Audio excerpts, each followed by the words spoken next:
Very good evening. Once again, we have to continue our discussion on verb. और अभी तक जो verb के बारे में चर्चा हुई है उसका एक थोड़ा सा रिकैप मैं दे दूं कि verb एक्शन शोइंग वर्ड है, वर्ड की एक वेराइटी है, पार्ट्स ऑफ स्पीच का एक ये वेराइटी है और ये एक्शन को सजेस्ट करता है most of the time.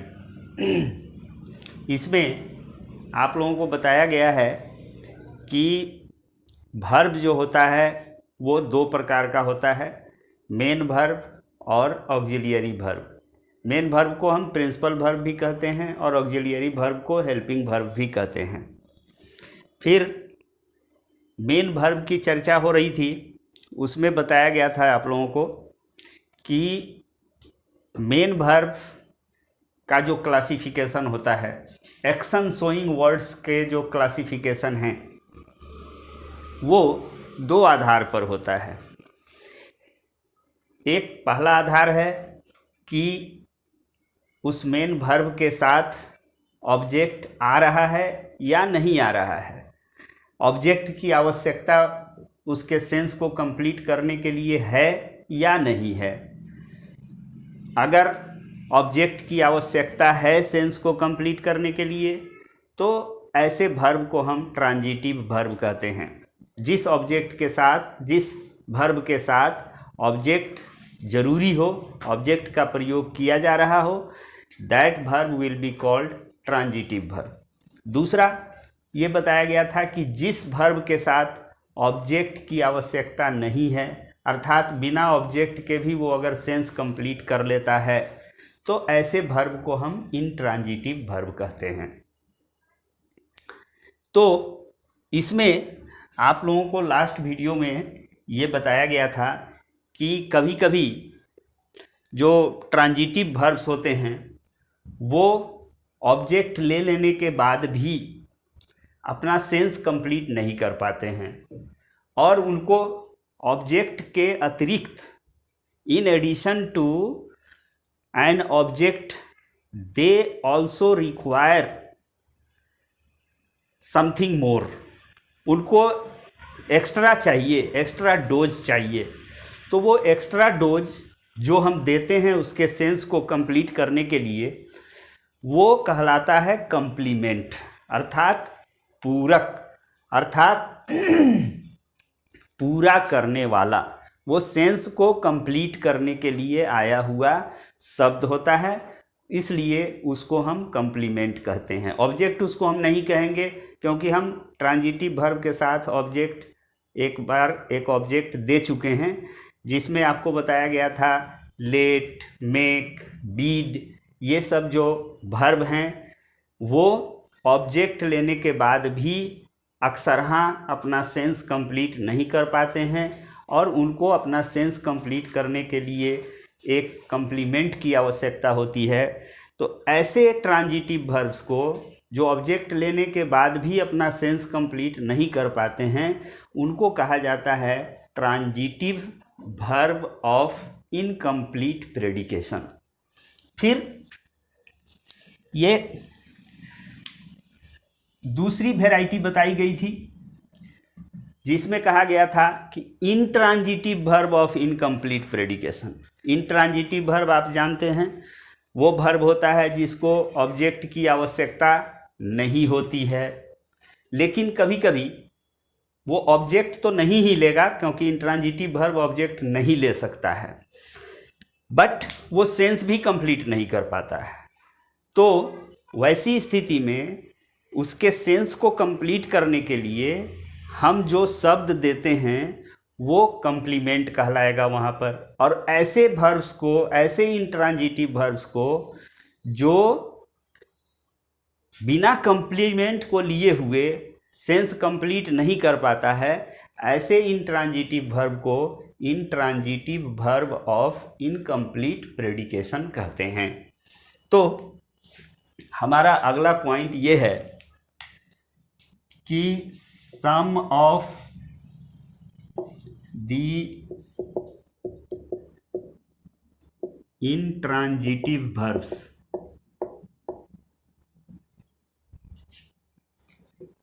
such as look, seem, appear, taste, etc.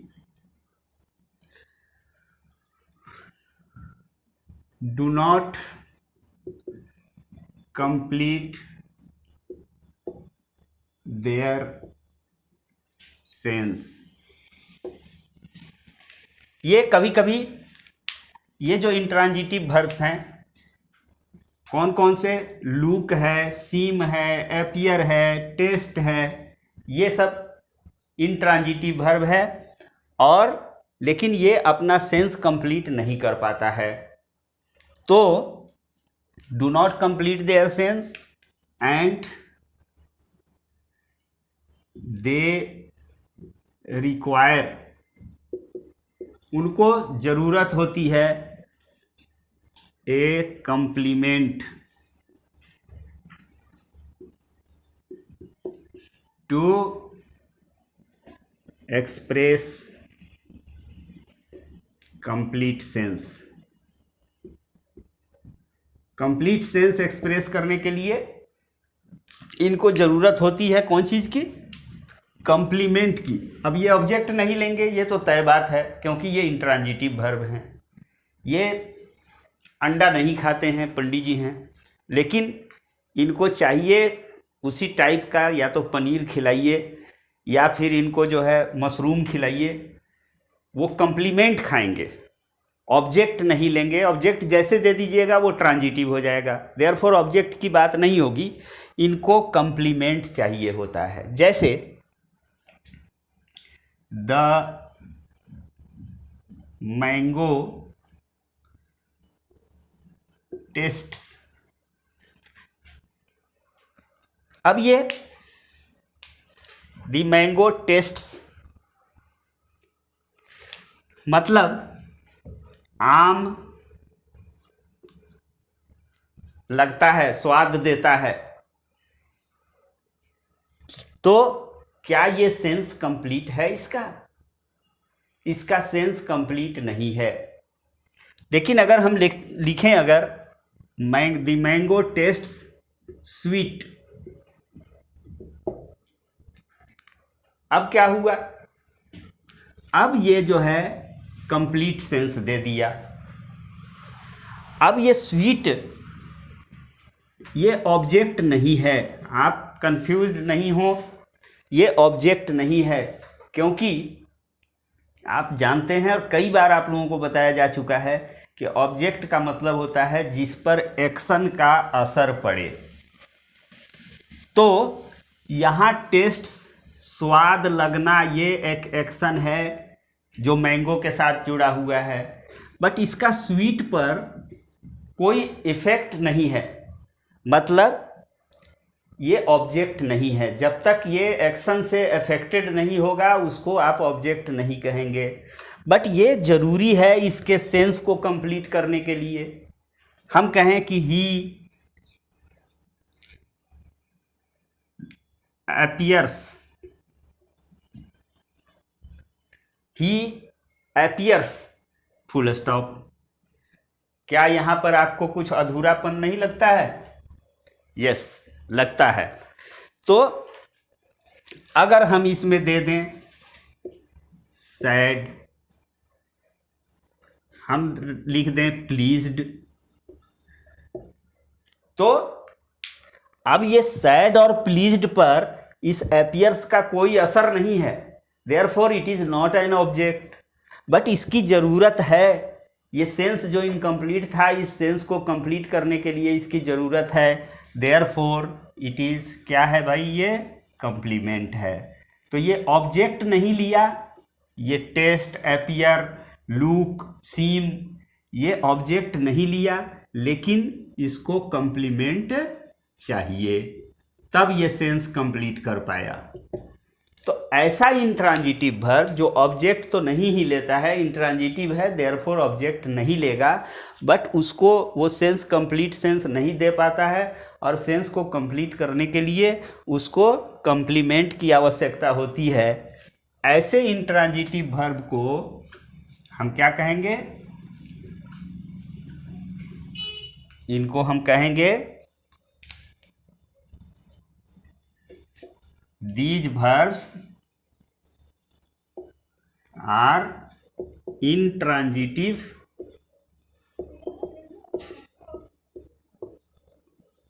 verbs of incomplete predication। Okay, अब ये 8वीं बात मैं बताने जा रहा हूं, वो क्या है? ध्यान से देखिए। 8वीं बात, दी कंप्लीमेंट। आपने देखा कि कंप्लीमेंट का दोनों जगह प्रयोग हो रहा था, ट्रांजिटिव वर्ब के साथ भी और इंट्रांजिटिव वर्ब के साथ भी। ट्रांजिटिव वर्ब ऑफ इनकम्प्लीट प्रेडिकेशन में भी कंप्लीमेंट का प्रयोग हुआ, और इंट्रांजिटिव वर्ब ऑफ इनकम्प्लीट प्रेडिकेशन में भी कंप्लीमेंट का प्रयोग हुआ। तो अब उसमें से उस दोनों कंप्लीमेंट को अलग अलग हम नाम देते हैं। The complement used with A transitive verb is called object complement. इस टर्म को ध्यान में रखिएगा, ऑब्जेक्ट कंप्लीमेंट। देखिए क्या कहा गया कि वैसा कंप्लीमेंट जो ट्रांजिटिव वर्ब के साथ प्रयुक्त होता है। ट्रांजिटिव मतलब ऑब्जेक्ट जिसमें हम दे दिए हुए हैं और सेंस कंप्लीट नहीं हो पा रहा है, उसमें जो इस कंप्लीमेंट का प्रयोग करते हैं उसको कहते हैं ऑब्जेक्ट कंप्लीमेंट। उसका नाम क्या कहा जाता है? Object complement. जैसे ही मेड मी फूल, शायद ये एग्जाम्पल पिछले वीडियो में आया हुआ है। ही मेड मी फूल, इसमें ये सब्जेक्ट है, ये वर्ब है, ये ऑब्जेक्ट है, लेकिन सेंस कंप्लीट नहीं हो रहा था। देयरफॉर हम लोगों ने क्या किया था? इस फूल को कंप्लीमेंट के रूप में यूज किया था। ठीक है, अब ये इसका नाम हम कहेंगे ऑब्जेक्ट कंप्लीमेंट। क्यों भाई? वो इसलिए कहते हैं क्योंकि ये जो अधूरापन है, ही मेड मी, मुझको बनाया फूल, तो ये फूल जो है ये इस ऑब्जेक्ट के अधूरेपन को पूरा करने के लिए आ रहा है। देयरफॉर इसका नाम हम देते हैं ऑब्जेक्ट कंप्लीमेंट। मतलब ऑब्जेक्ट के अधूरेपन को ये पूरा करने के लिए आया। जो ऑब्जेक्ट देने के बाद भी अधूरापन था उसको पूरा करने के लिए ये आया। देयरफॉर इसका नाम हम देते हैं object complement. Clear? Now 9th point, वो क्या है? बस the complement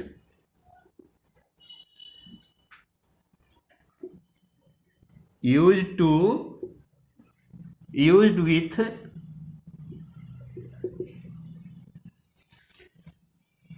an intransitive verb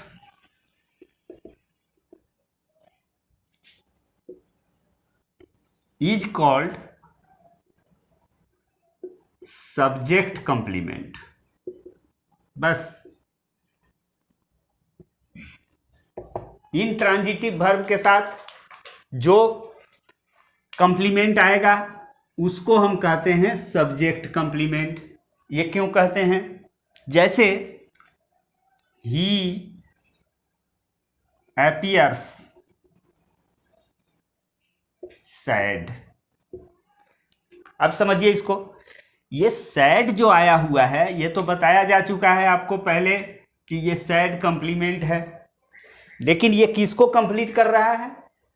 ये इसका कनेक्शन सैड ये है, ही appears sad। ये इसको, ये तो वर्ब है, यहाँ कोई ऑब्जेक्ट नहीं आया हुआ है। ऑब्जेक्ट अगर आता, जैसे यहाँ पर ऑब्जेक्ट आया हुआ था और इसके सेंस को कंप्लीट करने के लिए आया था, देयरफॉर इसका नाम हम रखे थे ऑब्जेक्ट कंप्लीमेंट। यहाँ कोई ऑब्जेक्ट नहीं है, ये इसको कंप्लीट कर रहा है, देयरफॉर ये सैड जो है इसका नाम होगा सब्जेक्ट कंप्लीमेंट।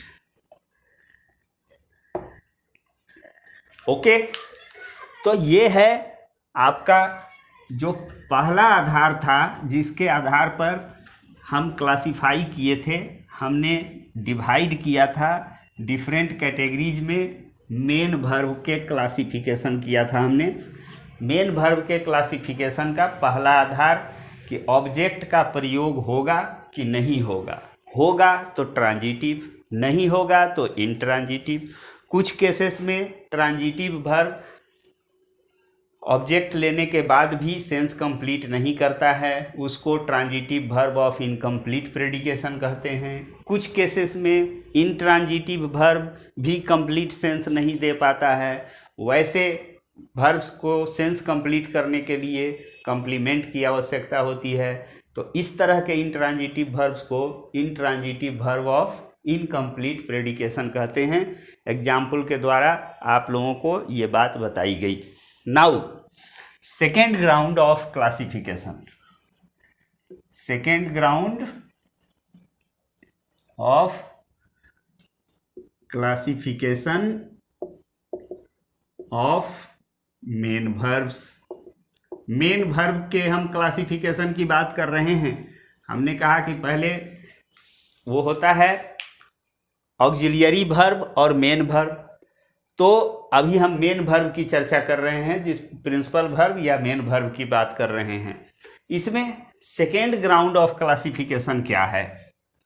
वो ग्राउंड है कि whether the form of the verb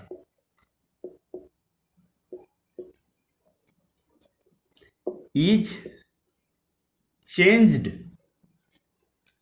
with the change in number or person of the subject or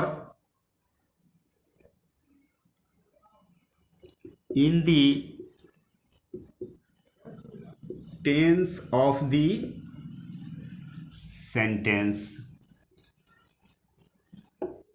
ये आधार है। क्या आधार है?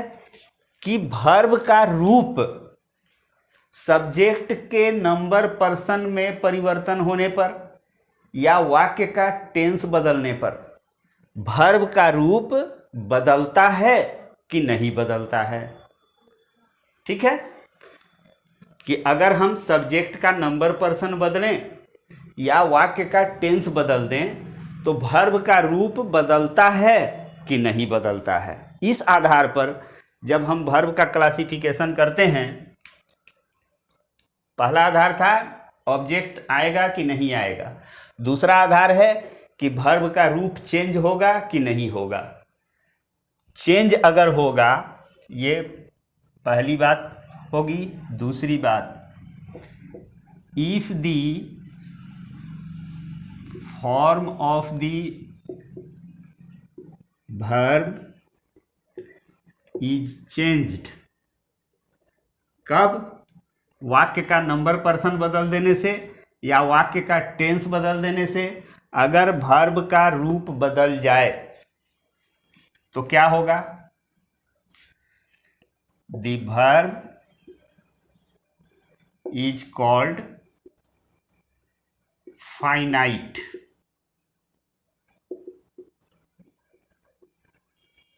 ये क्लासिफिकेशन में पहला क्या होगा, finite verb.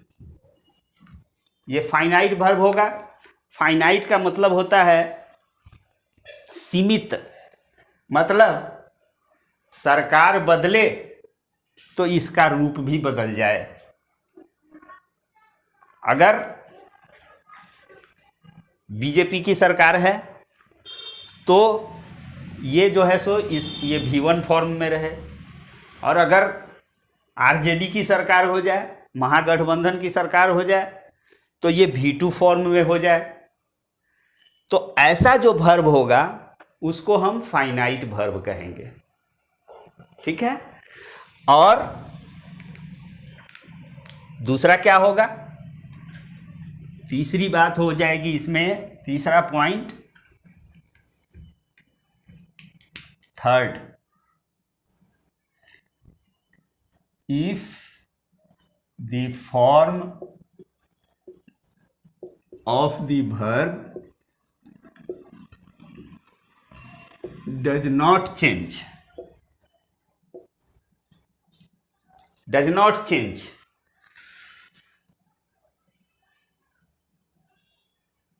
with the change in number and person of the subject और टेंस ऑफ द सेंटेंस।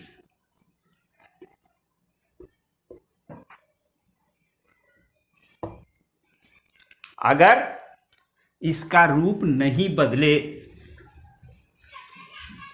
मतलब ये आईएएस ऑफिसर हैं, नॉन फाइनाइट जो हैं वो, तो इनको हम पहले कह दें क्या, इनका नाम क्या होगा, if the form of the verb does not change with the change in number and person of the subject or tense of the sentence, such verb is called non finite। वो फाइनाइट था, ये non finite है। मतलब ये IAS officer हैं, मंत्री बदल जाएंगे, सरकार बदलेगी तो बीजेपी की सरकार होगी तो कोई ए मंत्री होंगे, हो सकता है उस विभाग, अगर वो आरजेडी की सरकार हो जाए तो उस विभाग के मंत्री जो हैं वो बी हो जाएंगे। ठीक है। तो वो फाइनाइट हो गए, जिनका रूप बदल जाए, जिनका रंग बदल जाए, जिस वर्ब का फॉर्म बदल जाए। कब, सब्जेक्ट का नंबर पर्सन बदलने पर या वाक्य का टेंस बदलने पर। लेकिन ये आईएएस ऑफिसर लोग हैं नॉन फाइनाइट, वो बीजेपी की सरकार रहेगी तब भी डीएम रहेंगे, और आरजेडी की सरकार होगी तब भी वो कलेक्टर साहब ही रहेंगे, डीएम साहब ही रहेंगे, उनके ऊपर कोई असर नहीं पड़ेगा। तो ऐसे वर्ब को हम नॉन फाइनाइट वर्ब कहते हैं। तो एग्जाम्पल से आप लोग समझिए, जैसे हम कहें कि I write a letter, he writes a letter, he wrote a letter। चलिए अब देखिए जरा, इसमें ये पहला सेंटेंस में राइट आया हुआ है, ये कौन से फॉर्म में है, V1 फॉर्म में है। दूसरे सेंटेंस में राइट्स आया हुआ है, ये कौन से फॉर्म में है, V5 फॉर्म में है, ये राइट्स। तीसरे सेंटेंस में रोट आया हुआ है, ये कौन सा फॉर्म है भाई, ये V2 फॉर्म है। मतलब क्या हुआ, यहां सरकार बदल रही है, ये फर्स्ट पर्सन का सब्जेक्ट था, इसने कहा कि तुमको मेरे साथ रहना है तो V1 फॉर्म में रहना होगा। ये वर्ब बोला जी हुजूर, हम V1 फॉर्म में ही रहेंगे, हमको रख लीजिए। ठीक है, फिर क्या हुआ भाई, ये सरकार बदल गई, मुख्यमंत्री ही हो गए, सब्जेक्ट मुख्यमंत्री हैं, ये ही हो गए। तो क्या हुआ, इन्होंने कहा कि नहीं नहीं, मेरे साथ V1 का एडजस्टमेंट नहीं होगा, मुझे V5 चाहिए। वर्ब बोला सरकार हम V5 भी बन सकते हैं, ये V5 फॉर्म में आ गया। तीसरी बात क्या हुई, यहां देखिए ये टेंस बदल गया। ये प्रेजेंट टेंस का दोनों ऊपर वाला वाक्य था, अब टेंस बदला। टेंस बदला तो पास्ट टेंस हुआ। पास्ट टेंस का कहना है कि भैया मेरे साथ तो वर्ब वही रहेगा जो V2 फॉर्म में हो। कहा कोई बात नहीं हुजूर, हम V2 भी हो सकते हैं, और ये V2 बन के आ गया। मतलब क्या देख रहे हैं आप कि जैसे जैसे सत्ता परिवर्तन हो रहा है, जब जैसी ज़रूरत हो रही है, ये फॉर्म अपना बदलते जा रहा है। तो ये जो वर्ब है इसको हम क्या कहेंगे, दिस इज फाइनाइट वर्ब। ठीक है, अब जरा नॉन फाइनाइट का एग्जांपल जरा देखिए आप।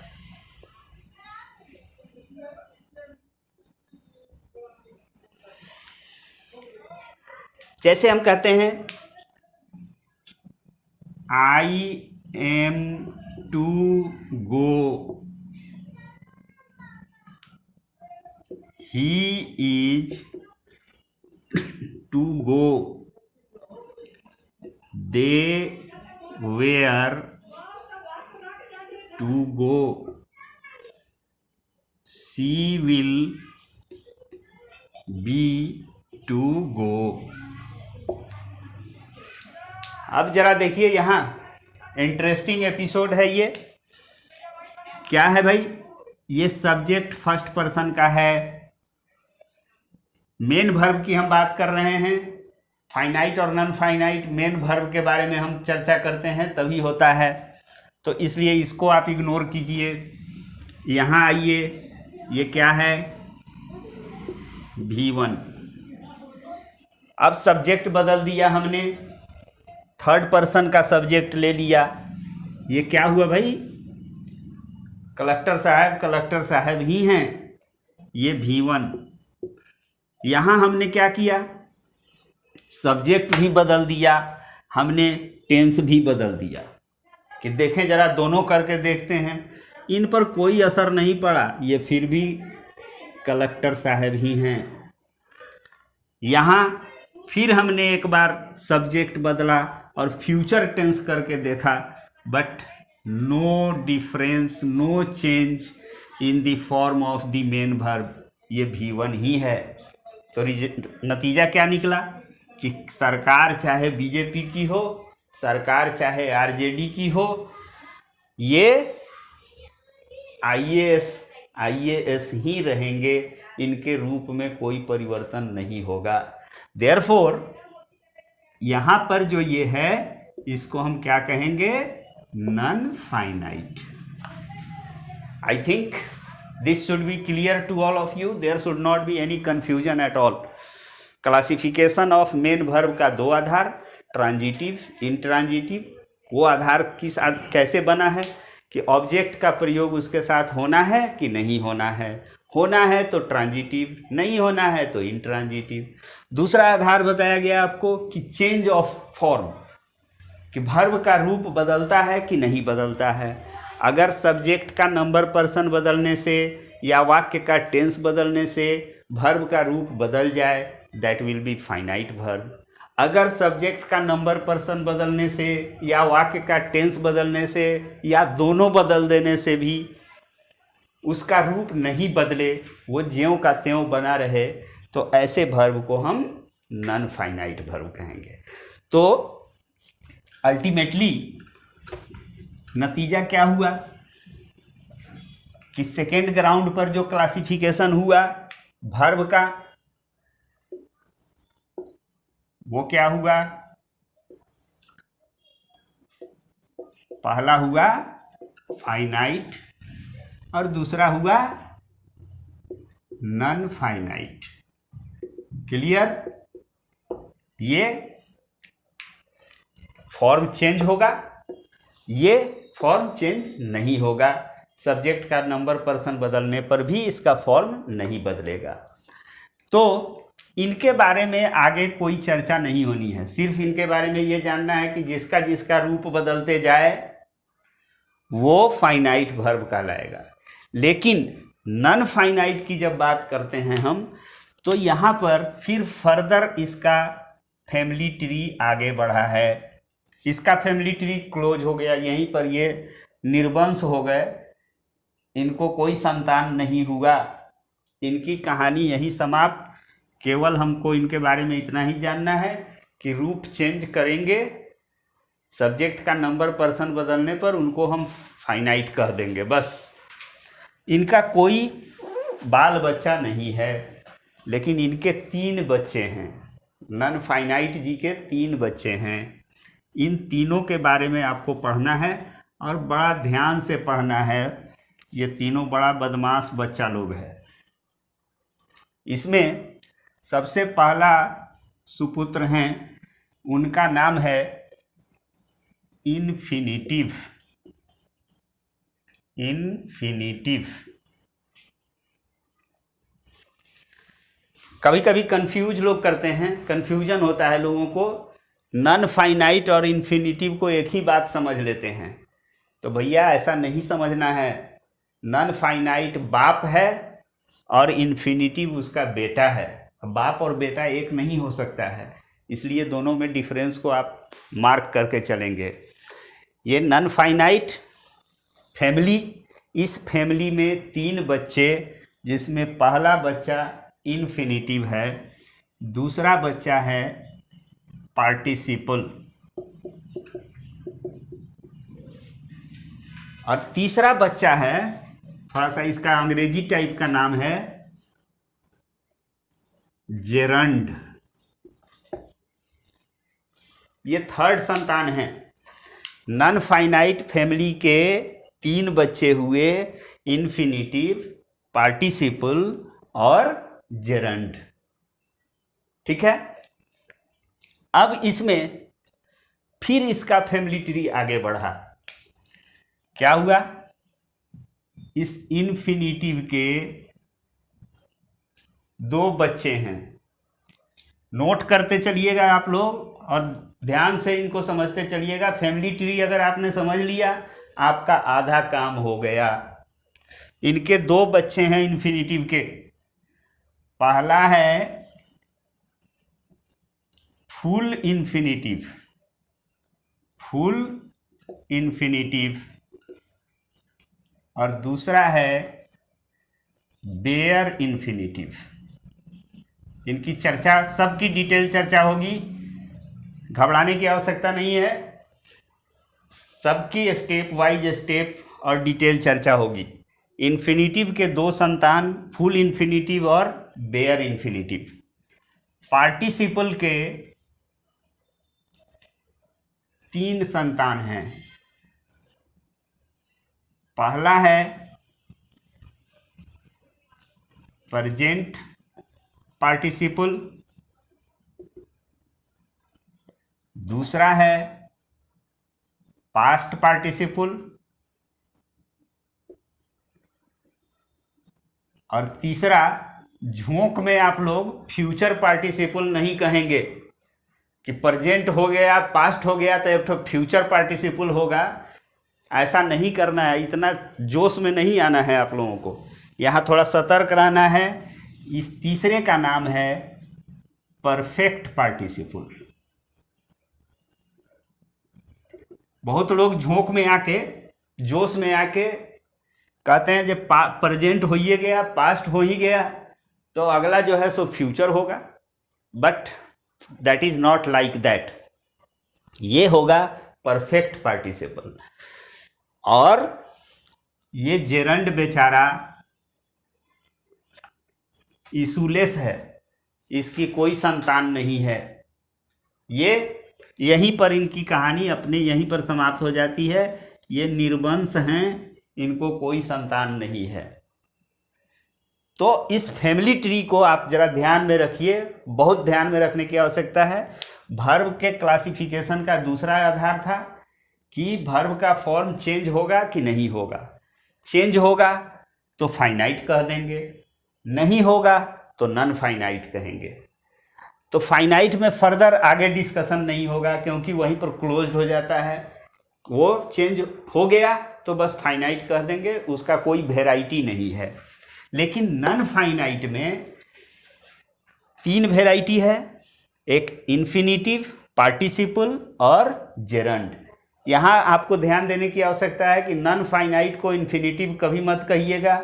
नॉन फाइनाइट फादर का नाम है, बाप है, और इन्फिनिटिव उसका बेटा है। फिर दूसरा पार्टिसिपल है, तीसरा जेरंड है। और इसमें इन्फिनिटिव का फिर फैमिली ट्री आगे बढ़ा है, जिसका 2 संतान है, फुल इन्फिनिटिव और बेयर इन्फिनिटिव। पार्टिसिपल का भी फैमिली ट्री आगे बढ़ा है, जिसका 3 संतान है, प्रेजेंट पार्टिसिपल, पास्ट पार्टिसिपल और परफेक्ट पार्टिसिपल। और ये जो जेरंड है, जो नॉन फाइनाइट फैमिली का 3rd मेंबर है, उसका फैमिली ट्री आगे नहीं बढ़ा है। तो that's all for the day. आज हम अपनी बात यहीं पर समाप्त कर रहे हैं। नेक्स्ट जो वीडियो आएगा उसमें हम लोग इन्फिनिटिव की चर्चा करेंगे, देयर आफ्टर पार्टिसिपल की चर्चा होगी, फिर जेरंड की चर्चा होगी। इन सारे चीज़ों को आप लोग बहुत ध्यान से, बहुत कॉशसली और सिंसियरली बार बार देखना है, समझना है। और अगर ये वीडियोज आपको अच्छा लग रहा हो तो लाइक करना है, शेयर करना है, सब्सक्राइब करना है। Thank you, goodbye, good night.